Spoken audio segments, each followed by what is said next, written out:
अरे प्रभु को गिन गिन के गालियां देता था शिशुपाल। ये जब शिशुपाल प्रकट हुआ तो बुआ का ही लड़का था, 4 भुजाएं थी।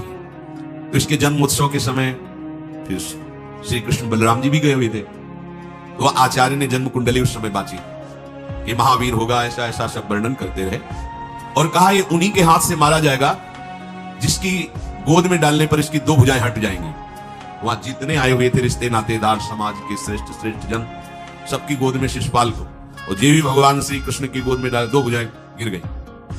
रो करके उनकी बुआ ने कहा कि मैं भिक्षा मांगती हूं कि मेरे बालक की आपके हाथ से हत्या नहीं होनी चाहिए। तो उनका 100 अपराध क्षमा कर दिया। उन्होंने सोचा 100 अपराध काहे को करेगा, का 100 अपराध तक मैं इसे बिल्कुल कोई दंड नहीं दूंगा, वचन देता हूं। ये जब से तोतली वाली बोलना शुरू किया तब से भगवान को गालियां देना शुरू किया। इसका स्वभाव ही ये वैर, पूरा ऐसा वैर, भगवान को गालियां देता। जिस समय सब धर्मात्माओं राजाओं की सभा भरी हुई थी और भगवान श्री कृष्ण की अग्र पूजा हुई, सब तो सह गए, शिशुपाल खड़ा हो गया और ऐसे कट वचन बोले, महाभारत में लिखा, हमने स्वाध्याय में पढ़ा था, ऐसे कट वचन बोले कि कोई भी नाराज हो जाएगा उससे। तो पहले भीमसेन खड़े हुए और कहा अपने बड़ों का सम्मान करना सीख, क्योंकि भाई ही लगता है, जैसे कुंती बुआ ऐसे भगवान की वो बुआ का दूसरा है, सम्मान करना सीख। अगर तू ऐसे ही बोलता रहा तो यही मैं तेरा गला काट दूंगा। ऐसे कहा बैठ जा ब्रकोदर, बहुत खाने वाला, तू क्या मेरे से लड़ेगा। भगवान ने भी इशारा कर दिया। जब देखा कि ये बोलता ही चला, भीष्म जी खड़े हुए और भीष्म जी ने कहा मैं श्री कृष्ण के चरण आसक्ति चित्त वाला हूं, अगर एक भी शब्द यहां बोला इसने तो मैं किसी की नहीं सुनूंगा, इसको नष्ट कर दूंगा और दोनों सभाओं के सर पर पैर रखता हूं जो श्री कृष्ण का विरोध करे, उसके लिए मैं पर्याप्त हूं। भगवान ने कहा चुप रहो, शांत रहो, सबको बैठा ला। वो गिनती शुरू की 98, 99 का शिशुपाल सावधान, जो तुम्हारी माता को वचन दिया था बस एक शब्द रह गया है, आगे मुझे दोषी कोई न ठहराए। 100 तक क्षमा करने की बात कही थी, जे ही, वो तो रुकने वाला थोड़ी था, जे ही आगे बोला सुदर्शन जी के द्वारा उसका वो परम उद्धार हुआ जो बड़े बड़े ऋषि मुनियों के लिए बड़ा दुर्लभ पद कहा गया है। गोपीजनों ने सौंदर्य माधुर्य निधि भगवान को अपना कांत माना, प्रीतम माना। एक ही वृत्ति, कितनी गजब की वृत्ति गोपीजनों की है कि सब कार्य करते हुए कृष्णाकार वृत्ति है। बेचने दही जा रहे हैं, बोल रहे कोई कृष्ण ले ले, दामोदर ले ले, माधव ले ले, कैसी वृत्ति है। देखो कैसी उच्च कोटि की अवस्था है। किसी भी भाव से हमारे प्रभु से जुड़ जाए तो इच्छा द्वेष दोनों से वो मुक्त हो जाए। और जब तक ये ठीक है ये बेठीक है, इस तरह के द्वंद्व तुम्हारे हृदय में बने रहेंगे, तब तक मूढ़ता रहेगी और उससे पतन होता रहेगा। संसार का संबंध दृढ़ होता है इच्छा से। बहुत सुंदर बात, संसार का संबंध दृढ़ होता ही है इच्छा से। इच्छा खत्म, संसार का संबंध खत्म। कितनी बढ़िया बात है। पर हम भागे घूम रहे हैं इच्छाओं की पूर्ति के लिए। जब एक बता दिया कि समुद्र है भगवान, जो चाहिए इन्हीं से क्यों नहीं, पर इनसे मिलने के लिए भी तुम्हें शराब छोड़ना पड़ेगा, तुम्हें मांस छोड़ना पड़ेगा, व्यभिचार छोड़ना पड़ेगा, गंदे चिंतन छोड़ने पड़ेंगे। वो राजी नहीं हो तो करो पाप और चाहो सुख, ऐसा कैसे हो सकता है। यही है जीव की परेशानी, यही है। वो ये चाहते हैं कि हे संत महात्मा, हे भगवंत, हमको छूट दो, हम खूब गंदे आचरण करें और आप हमसे सेव संतरा रुपया पैसा ले लो और आप ऐसा आशीर्वाद दो कि हमारी उन्नति होती रहे, दुख न मिले, हमें सुख ही मिलता है। कभी स्वप्न में भी नहीं हो सकता।